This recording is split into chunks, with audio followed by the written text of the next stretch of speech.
Well, welcome to this, the seventh day of Sukah, our celebration in year 5992, just 8 years before the final fulfillment of our time to return to the garden and camp out with our Heavenly Father. It is my great pleasure to be with you this evening. As you can see, for the seventh night of Sukah, we have illuminated yet another fire. And that fire is essential for this day, not only for what we're going to consider in terms of entering the light of Yahweh, but for what we have read, because many, many times over, Yahweh not only encourages us to approach this fiery light to be transformed so that we can appear before Him on Yom Kippurim and again on Chag Sukah. It is by approaching this fire that we, as mortal beings, trapped in these limited physical bodies, can be transformed, literally becoming light and energy like our God, so that we can thrive eternally, entering and exploring the dimensions of this universe into the fourth dimension of time, the fifth and sixth and seventh dimension, being able to observe all that God created, not just that 5% that is evident to us in the 2 trillion galaxies, each with hundreds of billions of stars, most of them with solar systems and planets, but also so that we have this opportunity to also understand and enjoy the dimensions that represent dark energy and dark matter, one for choice, the other for attraction. This is what God has in store for us, that on Sukah is when we are finally transformed such that we can be like light and energy, like our God, and receiving the full benefits that have been promised through Bikurim and Gebuwrah, where we are enriched, we are enabled, we are empowered by the creator of the universe to be more like him, like light. And so with that in mind, we witness this fire glowing out there, also in its flames dancing in the waters. We are reminded that there will be a fire just like this on the Temple Mount, on Teruah, the first day of Chag Sukah, each year, and particularly on year 6000, in 2033. This fire will blaze beginning on the Shabbat, on the 24th of September of 2033, just as we see it here. Brilliant, dancing flames reaching up to the sky, the smoke permeating the air such that we can sense the transformation that is taking place, the warmth inviting us to come near, the crackle of that sound as we listen to what is being said on this day. And with that water combined with the fire, we are purged of our guilt. We are prepared, finally, to be fully exposed and comfortable in Yahweh's sight. And by we, I'm speaking of this final remnant of Yisrael, so that on Yom Kippurim, when Dod returns with Yahweh, they will not be as they were 3,450 years prior, where they were so uncomfortable in God's presence that they told God to shush up and go away. They didn't want to hear from him or see him again, and he will have waited these 34 centuries for this moment, when they might be purged of their guilt, so that they will be comfortable, exposed in his presence, embraced by this light and by these cleansing waters, such that we will have the greatest of celebrations on Yom Kippurim as our King returns, and then on Sukah as our God brings us back into Gan Eden. So once we turn the page on Sukah, there is still a lot to learn in his very next line in the Torah from the one that we concluded our last program in Kara. Yahweh addresses his tabernacle, and he calls it the Sukah of Yahtzah. So let's linger here in Kara just a while longer so that we are more fully aware and can more completely comprehend what it means to camp out with God in his light. So immediately after presenting his Mow'ed Miqra, Yahweh introduces the connection between these 7 celebrations and the relationship of his menorah. I have 2 of them, one on either side of me, with its 7 luminaries, such there is one for every meeting, each illuminated by olive oil, Pesach, Matzah, Bakurim, Gebuwrah, Ruwach, then Kippurim, and Sukah. Then Yahweh, which is an accurate presentation of the name of Eloah, God, as guided by his Torah instructions regarding his Haya existence. He spoke to Moshe, whose name means one who draws out, saying, oh my, I just have to tell you that is such an amazingly beautiful scene, even as the 2 souls float there in the waters. The Yahweh's favorite color, blue. Second is likely white. The warmth of the fire, the mesmerizing nature of the dancing flames, the beauty of water, and the reflecting of that light in the water. It's truly beautiful. By the way, if you look behind that fire, there over the light, there we go. Hello, everybody. There we are inside of this library studio. You see the room that we managed to turn into our main library studio. It used to be my office here overlooking the pool. And on the other side of the pool that we've done it in the past, turn the camera around. It's a beautiful sunset this evening, and shown the ocean and the sky and the islands out to sea. So it is indeed beautiful. There is our loggia of jacuzzi deck. Whoa, boy, we're really going fast now. Yikes. That was a fast transition. You might want to go up and broaden a little bit and have a bit more sky. So that folks can see where we are. A little hint of red there, even higher. There is more red, and to the right, I think, even more rich as you turn the camera. I think you're going to the left rather than the right, but that's okay. Be your other right in that process, and maybe pan out a little bit. It would get more of it. I just think it's a beautiful evening. You can see some of the reddish hues there in the sky, and particularly as he goes further to the right. There we are. Look at that. Isn't that gorgeous? I knew you'd find it. Wow. I'm sorry if I'm distracted here, but the very fact is that God's creation is so beautiful. I think in a very real way, God has placed us here in this garden oasis in the middle of the sea, so that we might enjoy being able to share with you what God is offering to all of us, bringing us back to an idyllic situation. Here's a place where the temperature is always mild, the breezes always blow. It is just green, blue, and gorgeous, even with the reddish glow here of that orangish sunset.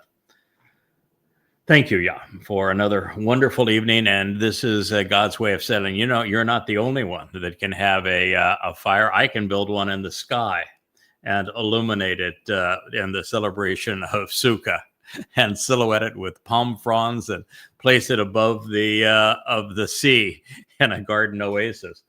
Yeah, you don't want to compete with God. He's got more talent than the rest of us can possibly imagine. Well, then Yahweh spoke to Moshe, saying, instruct the children of Israel, those sons who are willing to engage and endure with God, so that they obtain, such they grasp hold of and select and receive for you pure and clear olive oil, which is beaten out by crushing for the luminary. Now, isn't that interesting? Yahweh has three really important metaphors. And here he's actually explaining one of the things that I was able to deduce about why he chose these three metaphors.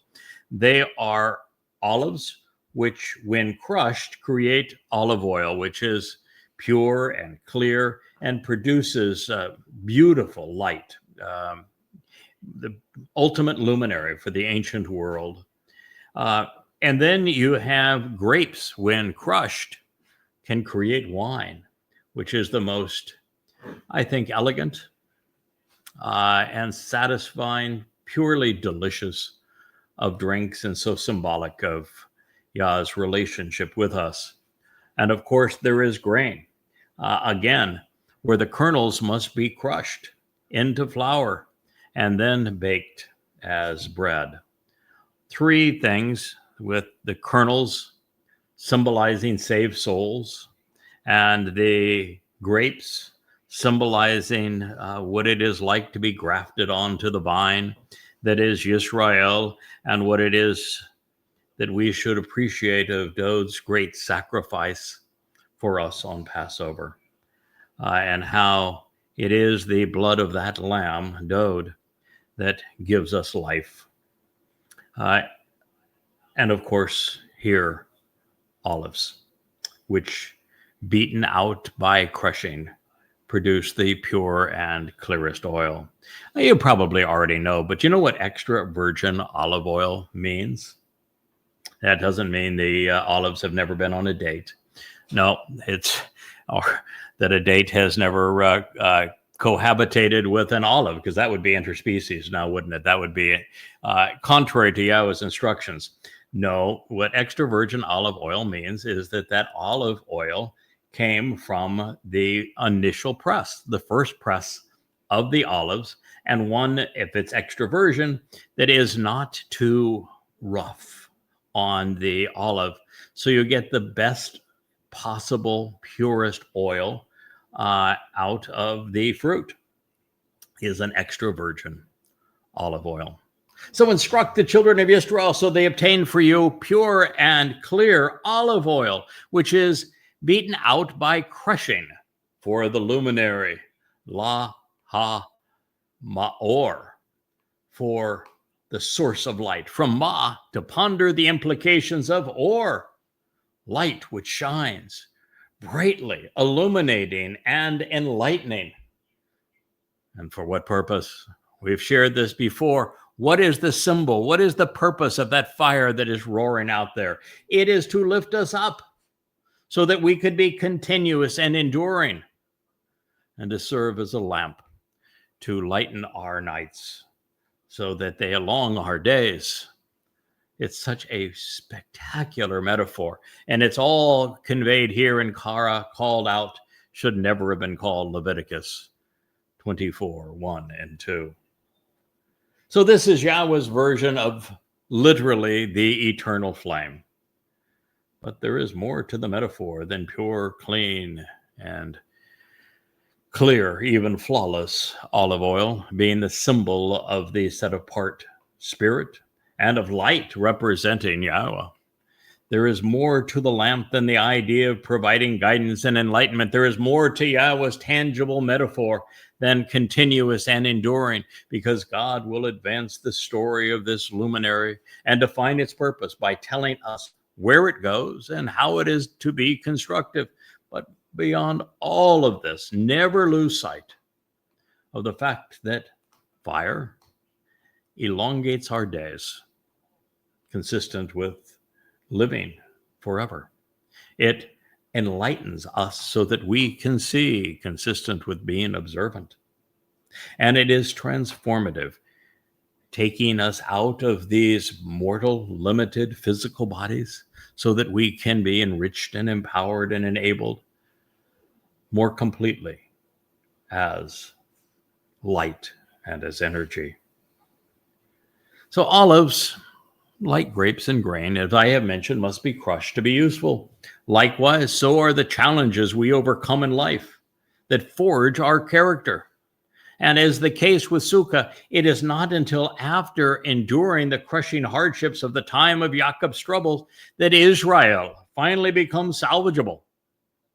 You know, we just had this wonderful visit from Shannon, who is probably already back in Florida now. And, you know, he has had some great tragedy and great triumphs in his life. And through it all, it has forged a remarkable character. So has my friend Richard, having gone through great joys and great sadness, all developing the kind of personality, the attitude and attributes that are so useful to God. None of those who serve God come into that service unblemished. It's one of the great myths that my friend Rich loves to talk about, this idea of perfection and that God wants us to be perfect. No, he wants to perfect us. That is so incredibly different than being perfect. We are flawed, and it's our flaws that give us character. It's the failures in our lives that help define us because we have to overcome them. And when we do, we become vastly more confident and enabled. But it's also that great imposter called success that we must also manage and overcome. All of these things serve to build that character, that backbone, that grit that has value to God.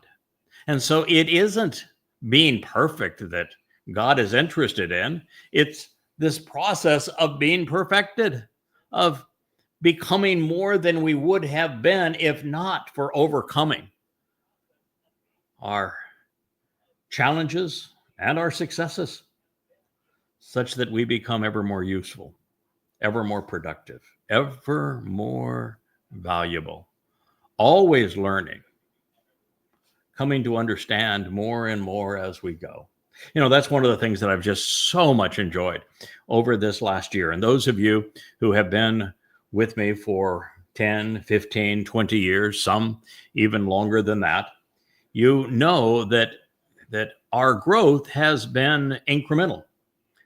We learned a lot. I mean, I was sharing this afternoon, and one of the things I was writing for Bashar Herald, which is Coming Home Volume 4, that one of the first insights that I was able to deduce, and it was from Hosha, was that there are 3 destinations for human souls, that most souls simply seem to exist at the end of their mortal lives, and very, very few end up in Shamayim, and more end up in Sheol. And in Shamayim, it is restricted for those who have deliberately led others astray. This was an insight that no one had perceived previously, and was a big deal because agnostics are agnostic because they recognize a God who would say, "Love me or I will torture you forever," isn't lovable. And so by revealing that God said that there are 3 destinations for human souls, and the majority of souls aren't rewarded or punished. They are given their lives, they're given free will, they're given a nasama to reason things through, and they just don't make the connections to understand Yahweh. So at the end of their lives, it's just the end of their lives. One of the things that is so puzzling in this regard, of course, is that the most recent attacks on me have been people falsely accusing me of saying that I'm sending them to the darkness pit of hell, where they'll be tortured forever, because there's no torture in hell. And the only reason they know hell is dark is everybody had previously presented as the fires of hell. And I said, no, there's no fires in hell. There's no light in hell, because it is a black hole. First person to deduce any of those things. And I'm also the first person to say that if you don't mislead others, if you just go about your business misled, You don't go there. Your soul simply seems to exist at the end of your mortal existence. They would know nothing of this if it hadn't been among the very first insights that Yahweh shared with me, well, now 24 years ago. And it's profound. So another profound insight is that we enter the time of Jacob's troubles on the 22nd of May, 2026, 8 months from now, with Israel being forced to forfeit its heart, such that it becomes an award to the Islamic State, making Israel indefensible and bringing in this time of Israel's trouble, which is actually necessary, because without it, there would be very few Yehudim who would listen in the end and be among those who are part of that final remnant of Yisrael who avail themselves of the sacrifice of the Yah𐤄𤅅𤄗 on Ruwach and are able to witness Yahweh and Dod's return on Kippurim, such that they enter the Garden of Eden on Sukah. So this olive oil lamp, getting back to the story I was telling here, I just love all things related to Yahweh, so you'll excuse me if I share stories that I think are related to the message he is conveying. But the menorah, the olive oil lamp, represents to some degree the Ruach Kodesh, that olives are deeply rooted in the land. They are long-lived. The oil is nutritious. It serves as a healing ointment, and olive oil is used for anointing and provides brilliant illumination. But most of all, it's the oil that burns brightly, conveying the transformative nature of those seven Mow'ed Miqra, represented by the seven candles on Yahweh's luminary. And it is interesting, of course, that I began the first 22 years of my journey with God presenting everything under this little logo. It's a lion, and the lion is symbolic of the Lion of Judah, and Dod is the Lion of Judah, and therefore it seemed to be an appropriate metaphor, and particularly since we're the first to recognize who Dod actually is and all that he accomplished by fulfilling Pesach, Matzah, and Bikurim, and that it is Dod who is returning as king. But that isn't Yahweh's primary logo. And even Dod would have a conniption fit if he knew we were using the lion as opposed to the proper logo that is symbolic of Yahweh's relationship with him and symbolic of what Dod achieved and what his herald will achieve. And that is of the menorah, in that it represents the 7 steps that we take to God. It represents the very colors of that, the 7 colors of the rainbow that are a metaphor for the covenant. It is just the essential luminary, the greatest of all luminaries, representing Yahweh and his plan to reconcile his relationship with us, also representing the 7,000-year period from the garden back to the garden and celebrating life for 1,000 years in Eden. So as the Isle of Oil is ignited, illuminating the home, we see the flame reaching upward, consistent with the symbolism of approaching this feminine manifestation of God's fiery light during Matzah, during Gebuwrah, during Kippurim, and during Sukah. Those so enlightened will Allah rise up to God. Moreover, when we capitalize upon Yahweh's 7 invitations to be called out and meet these Miqra, our stay in Shamaim as Zakmaor, perfected luminaries, will be timid, continuous, and enduring. Of course, for those who know the whole of God's story, you recognize that even in the 4th day of creation, drawing our attention to the 4th era of human existence outside of the garden, 33 CE to be exact, Yahweh would have the greater luminary, the man who will return, whose throne is as brilliant as the sun. He would make the ultimate sacrifice to fulfill Pesach, Matzah, and Bikurim, so that we might be enriched and empowered and enabled by God on those called out assemblies to meet. And so it is exceedingly important from that point of view. And also we're told that the lesser luminary will reflect the greater luminary's light in the darkness of these times, so that they collectively serve as the signs of the Mow'ed. Because indeed, in addition to the greater luminary, Dode, fulfilling Pesach, Matzah, and Bikurim in 33 CE, it is the lesser luminary who will fulfill to Ruwach through his sacrifice in 2033. From outside the curtain of the restoring witness to the eternal testimony, the written copy of the account entered into evidence, including the stipulations regarding the provisions and attestation of the revelation from Mow'ed, repeatedly bearing witness to renewal and to restoration. Within the tent and tabernacle, the OL, the covered shelter and protective dwelling which shines clearly and brightly, the home and the household of the eternal witness to the eternal testimony for these appointments, Mow'ed, which is from Mo and Ed, which is, you've got Rich. I know. Which is from okay. Rich. We had a light echo of that for this whole program, but it really came to life there at a moment in time. Sorry about that, but that's okay. You know, I'm like, where is that coming from? We're being perfected. We're not perfect.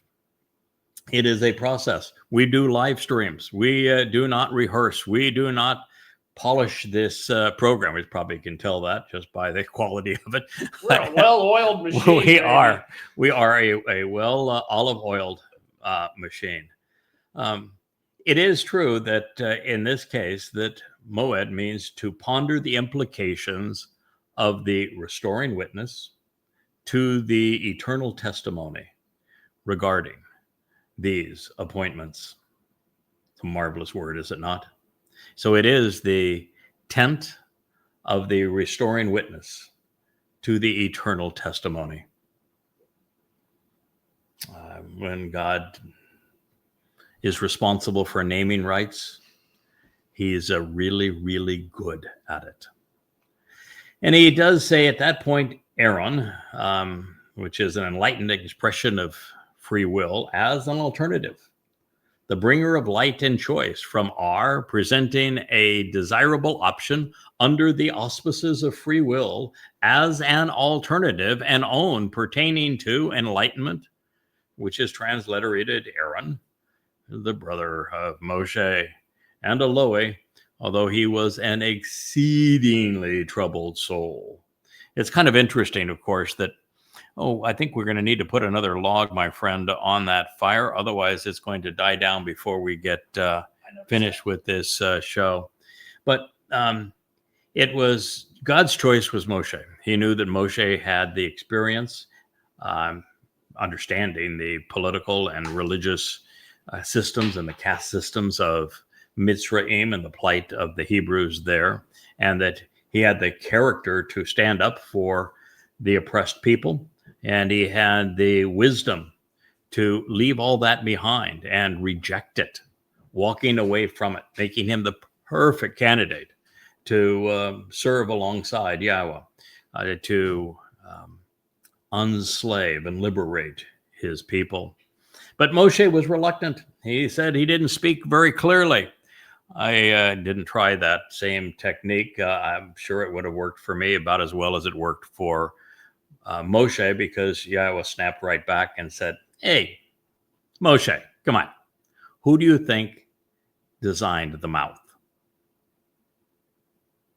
I just happen to be God. And so since I designed it, don't you think I can make it work?" And what really happened from the point that Moshe had the meltdown, when he just says, "Listen, these people are obnoxious. No one can lead them. This is an impossible job. I want out. If you have any respect for me, you're going to kill me, as opposed to have me continue to endure this madness." From that point on, Yahweh used Moshe's mouth. He spoke right through him. What Moshe would say from that point on was from the very voice of God. When the children of Israel said, "We don't want to hear your voice, we don't want to see you again," he said, "All right, I can work with this. You can look at Moshe and you can hear his vocal cords move, but it'll be my voice that is projected through him." Aaron was presented as the alternative, and Moshe said, "But I stutter. I got a stick tongue, words really well," which for me is just hilarious, because people are all hung up on Yahweh's name, and they say, "Well, it's out of respect for his name, we don't want to mispronounce it, that we don't say it," which of course is just a blatant lie, because Moshe slurred his words and God picked him to introduce his name to us, which says, I'm not really worried about you saying it perfectly. What I want is for people to know it and to use it and not be worried about mispronouncing it. Just use it. It's easy to pronounce. I revealed it in the Torah. That's how you pronounce the Wah. I told you it was based on Haya. That's how you pronounce the other letters. This isn't difficult. Anyway, so when Moshe was reluctant, Yahweh said, "Okay, well, your brother's coming around the corner and he's a blabbermouth. So what if he tags along?" Ooh, big mistake. Nonetheless, that's what it took to get Moshe to go along. So it's Aaron that shall attend to it and arrange it, placing it from sundown to sunrise in the presence of Yahweh, continuously and without interruption. From sundown, which is what we did today on our fire, to sunrise. All in the presence of Yahweh, continuously without interruption. We light the menorah, 7 candles with olive oil. Yahweh's light appears in our presence, continuously without interruption. And of course, it's there from sundown to sunrise. Why? Because in the darkest hours is when we need the light. That is why the lesser luminary reflects the sun's light during the darkness. It is an everlasting prescription of what you should do throughout your households and generations. Korah called out, never should have been called, Leviticus 24:3. So why did the goddamn rabbis create a 9-candle knockoff of God's light? Why did they attribute it to a civil war of people vying for prestige and for money and for control? And God said that's not what it's for at all. Why did they erase Yahweh's name when God said very clearly that this was about being in his presence? Why did they replace his Torah with the Talmud? Why did they change God's Sukah, inscribed prescriptions for what you should do in life to live, for rabbinical laws?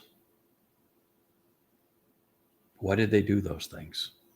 Particularly when God said this is an eternal prescription for what you should do in life if you want to live, no matter where or when you live.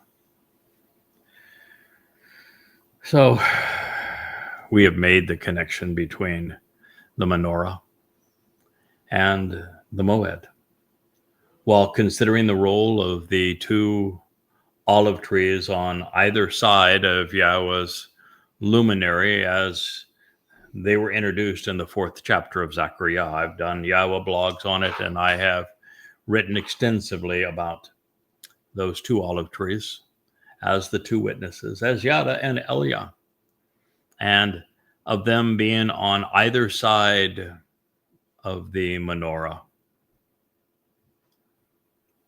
because Yahweh is in their presence and they are sharing Yahweh's light, and that is why they're presented as such in the 4th chapter of Zechariah. What may have appeared to be conjecture then has now been confirmed. The menorah is the light of the Mow'ed, of the restoring witness to the eternal testimony regarding these appointments.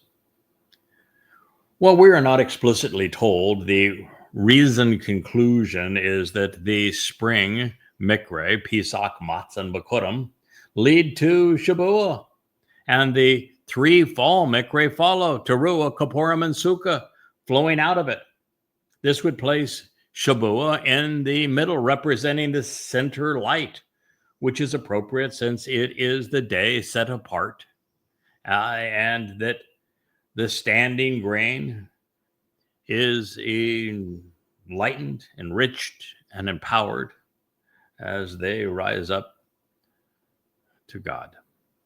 It is also why God told us that we meet with him 3 times a year. There's 7 Mow'ed Miqra, but we meet with God 3 times a year. And that is because Pesach, Matzah, and Bikurim are one integrated event, Chag Matzah.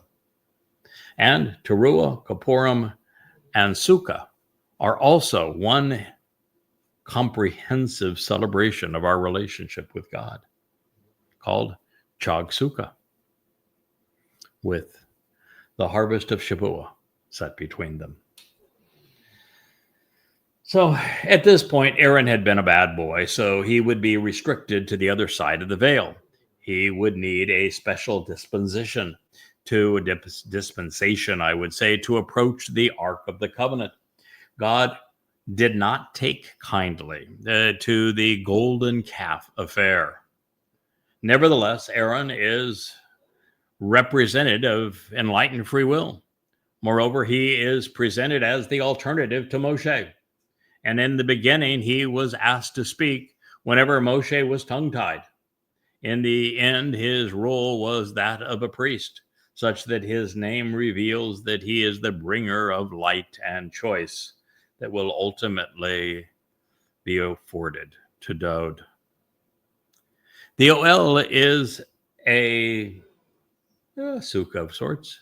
According to God, it is anyway. Both provide a covering and protection from the elements. Both serve as homes. Both would become far more established and substantial, becoming ever more Sukah, a covering that was protective. Similarly, Eduth and Mow'ed address the same idea. Ha-Eduth is an attestation of the testimony and enduring accounting of the witness. It is differentiated from Mow'ed by the realization that God's intent is to be Ud, repetitive regarding his reconciling revelations. The Mow'ed convey the eternal testimony of the restoring witness of Yahweh. So with Yahweh, there would always be light. So long as they listened to God and did as he requested, his luminary would shine through the darkness in even the most troubling times. This depiction of the menorah characteristics matches the set-apart spirit's attributes in some ways as well. This is why it is being placed adjacent to Yahweh's presence. Yahweh's presence is conveyed through his Ruwach. It has been afforded 7 times over to the Choder. Upon the purifying and perfecting menorah, he will arrange and place the lamps such that they are continually before the presence of Yahweh. Kara called out never should have been Leviticus 24:4. We have expanded the association between Mow'ed and Yahweh's tabernacle, between the menorah and the Mow'ed, and now to the menorah and Yahweh's presence. The reason the 6+1 configuration of the menorah isn't designated here, because, well, it was detailed in Shemot, names, never should have been called Exodus, 25:31-40. And that explanation reads as follows. You shall make a purifying and cleansing, a restoring and renewing, a perfecting and flawless. Again, that same context, this idea that we aren't to be perfect, but we are to be perfected. We are to be restored. We are to be renewed. And that is what we are to fashion here and act upon. So you shall make a purifying and cleansing, a restoring and renewing, a perfecting menorah, a lampstand, a luminary, and a source of light from gold, artistically crafted, elegantly decorated, turned and hammered out, embossed of wrought metal. You know, the actual menorah is a very traditional design, and it was absolutely perfect for the time and conveyed many symbolic ideas.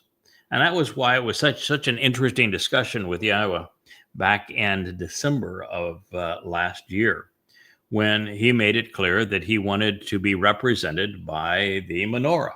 And you can see the one over my left shoulder is modern in its design. And he even said, no, I want it to be modern. I want a modern adaptation of that menorah. And the reason is we're going to use a modern means to convey that light. You know, we're going to set up cameras and lights, and you and I are going to vlog, baby. So here we are with a modern interpretation of the menorah, and with a Roy G. Biv rainbow interpretation of its light to associate it with the covenant for which those 7 Mow'ed Miqra enable our presence. So the menorah, this lampstand, this luminary, this source of light, should be made with her base and sides, her stems and branches, her cups, her ornamental buds, and her flowers as part of it. Each time we read tahor, purifying and cleansing, associated with the menorah, we should see that God is desirous of perfecting us, of enlightening us, of protecting us, of keeping us warm, keeping us enlightened, keeping us properly defended, just as a fire keeps the most vicious animals away. Even the smoke will keep those dadgone mosquitoes from biting. Even her garment of light, in terms of the Ruwach, is Miqra, artificially crafted and artistically crafted and elegantly decorated.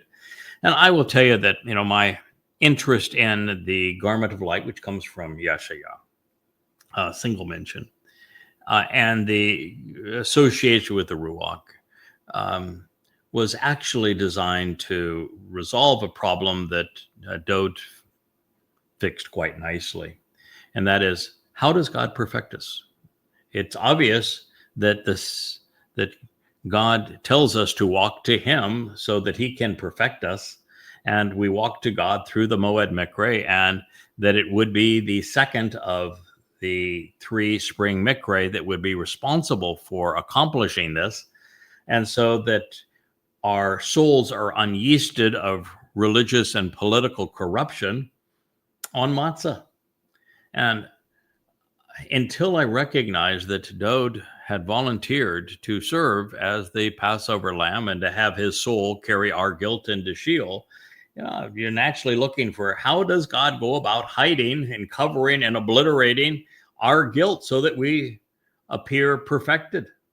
And so the garment of light by the set apart spirit was the best answer I could come up with, because I'm going to tell you, it takes some doing to recognize that Dode served as the one who fulfilled yah𐤄𐤅𤄄𐤉, because you not only have to understand how that would be possible, but how Dode managed to figure out that he should volunteer, and then understand his motivation for volunteering to endure being crucified by the Romans and have his soul enter Sheol in his second of 3 lives.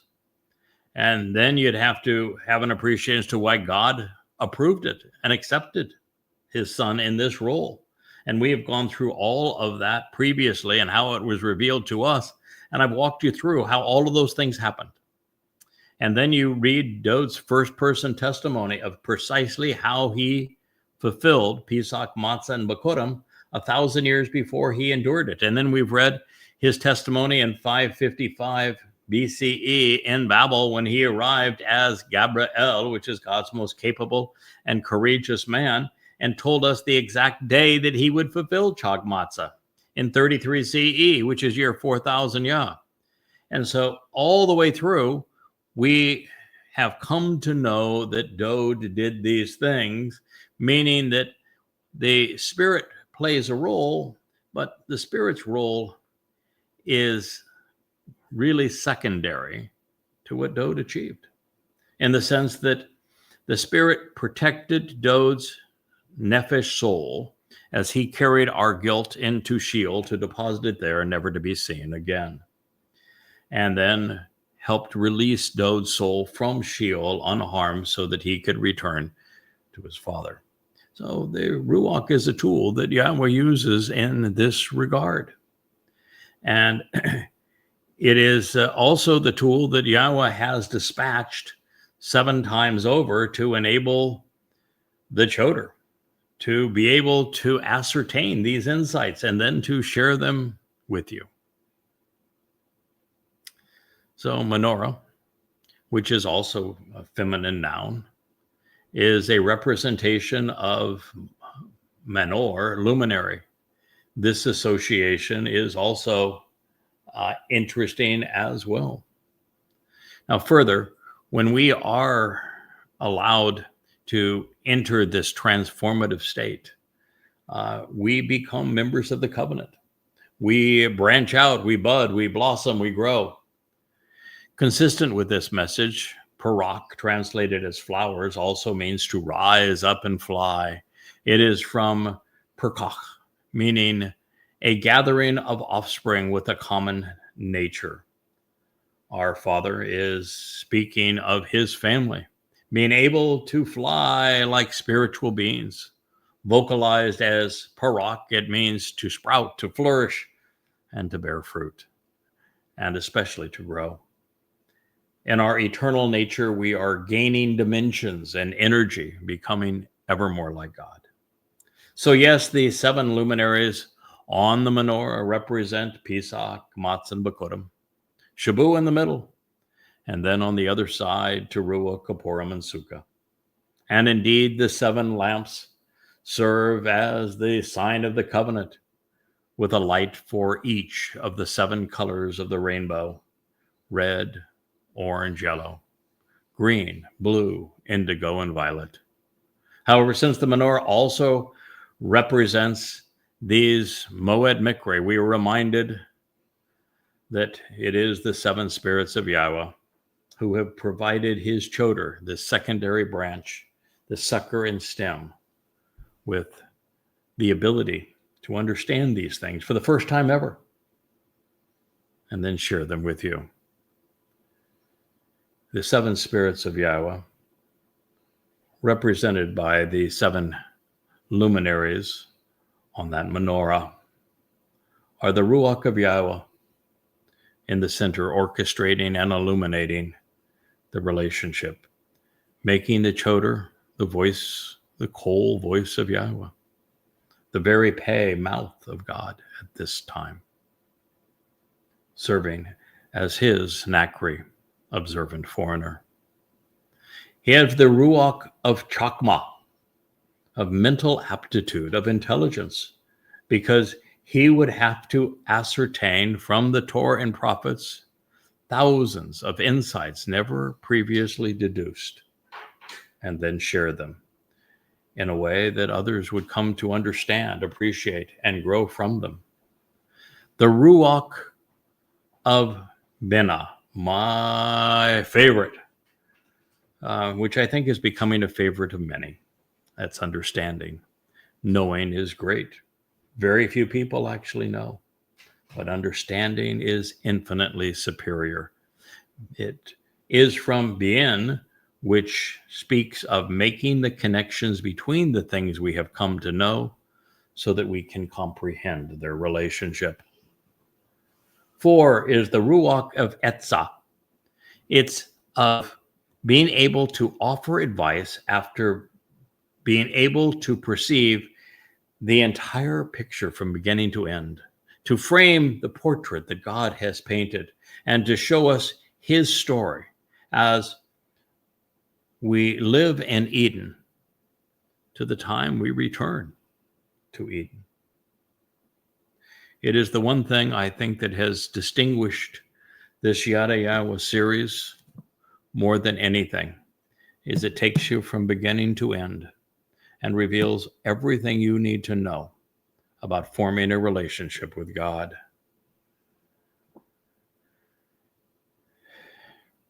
The Ruwach that is probably the most valuable at this time is the Ruwach of Gebuwrah, of confidence and courage, of being a fighter, of never capitulating, of always being bold, being courageous, being tough.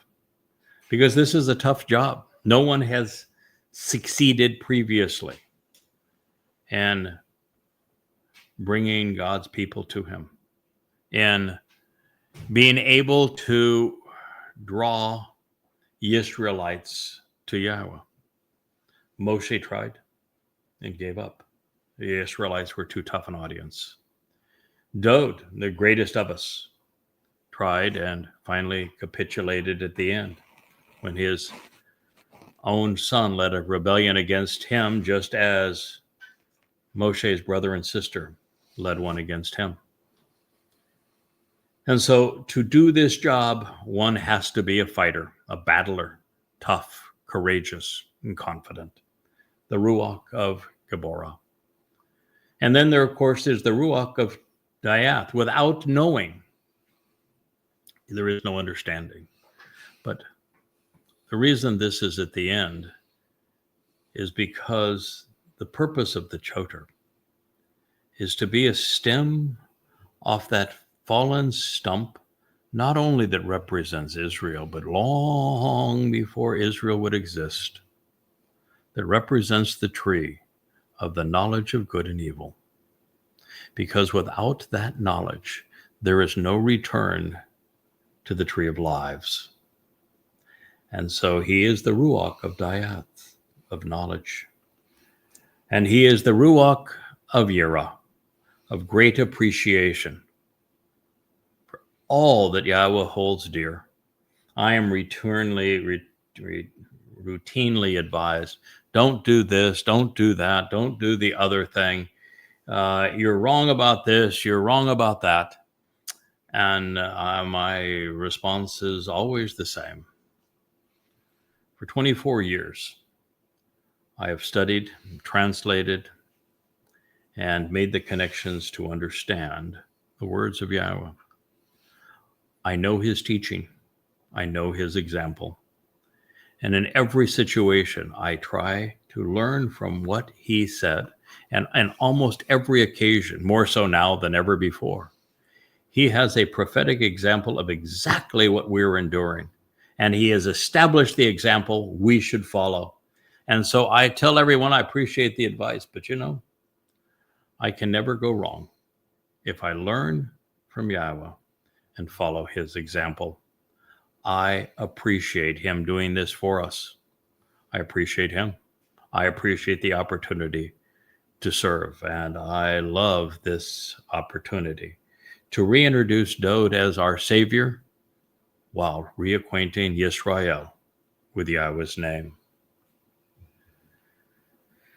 Well, the opening verb in this next statement is one of the most underappreciated in the Torah. It is yatzah.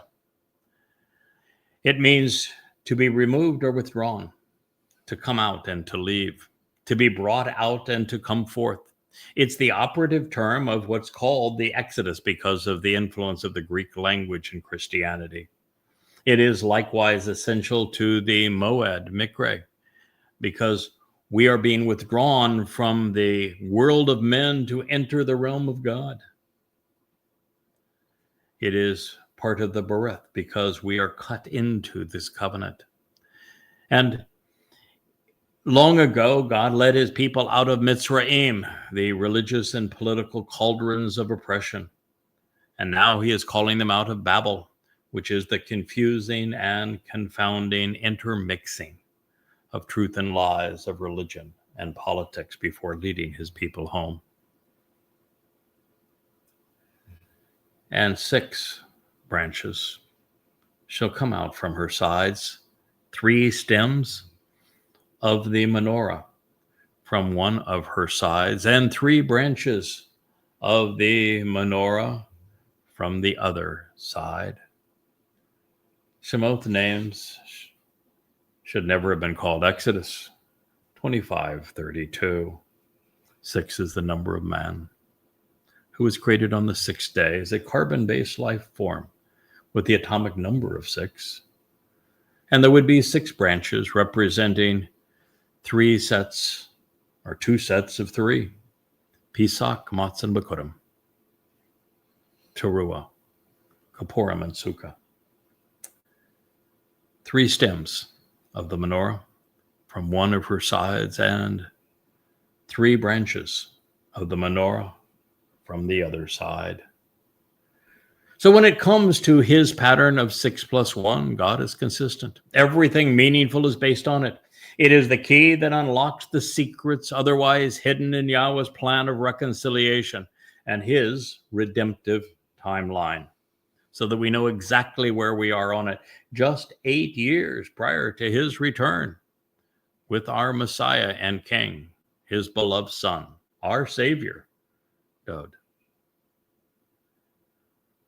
Of notable interest here, Yahweh has described 6 luminaries representing humankind in this equation, but has not so much as mentioned his own luminary in the center of the menorah.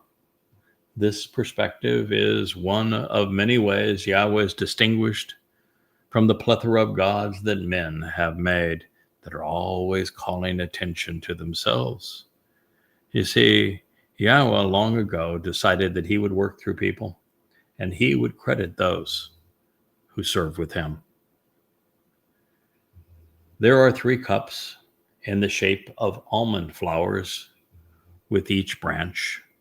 On each one, there is an ornamental bud, a capital, on the top of a column, along with a blossom.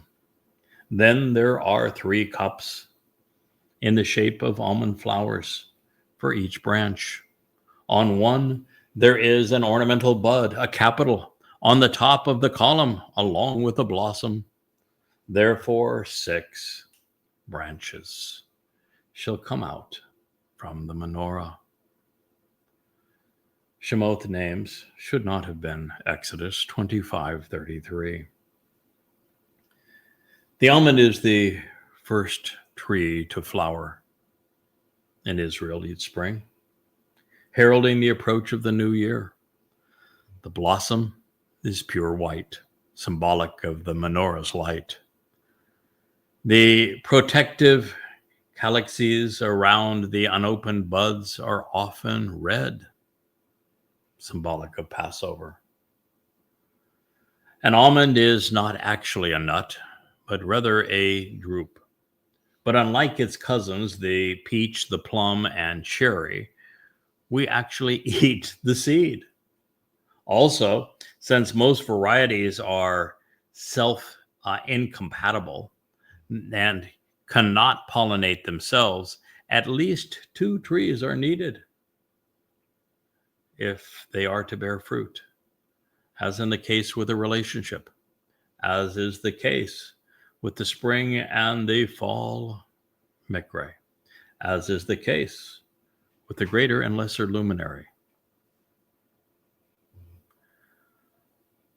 as is the case with man and woman, to come together, to be fruitful, and conceive and raise children. Almonds grown in Israel are larger, tastier, and contain more vitamins than those grown elsewhere. It's a fact. They provide calcium, protein, vitamins E and B, magnesium, phosphorus, potassium, zinc, manganese, natural fiber, antioxidants, and cholesterol-lowering monosaturated fat. As for the petals, between 1 and 21% of almonds have 6 per blossom, while the most prevalent flowers feature 5. It is principally a 5-blossom flower. Now, speaking of numbers, we have 1 representing Yahweh in the center. There are 2 sides of the menorah to depict the luminaries because there are 3 Mow'edim in the 1st and 7th months.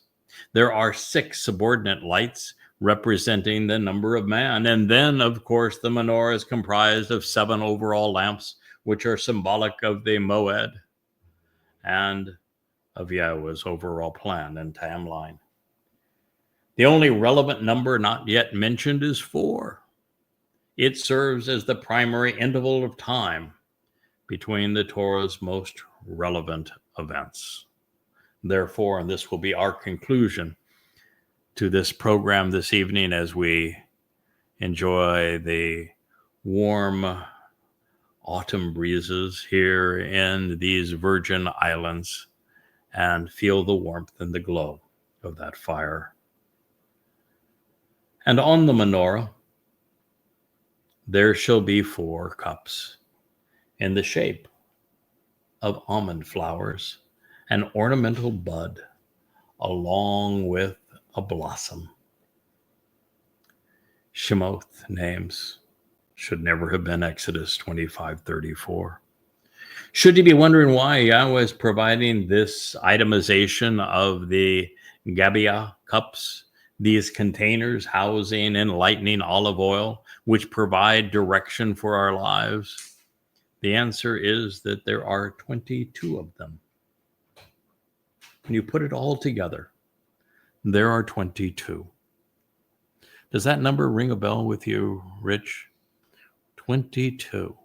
What are there 22 in Yahweh's Torah and his prophets that comprise every word that we read? The 119th Psalm Is comprised of 22 stanzas, each devoted to one of the 22 letters in the Hebrew alphabet. Oh, yeah. Yes.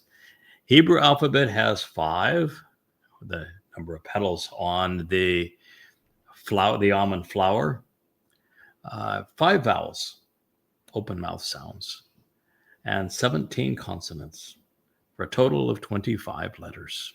And there are 22, therefore, Gebuwrah cups, these containers housing enlightening oil, providing direction for our lives, just as there are 22 letters in the Hebrew alphabet to enlighten us, to instruct us. And that is our enlightening instruction for this evening as we enjoy the enlightenment of that fire.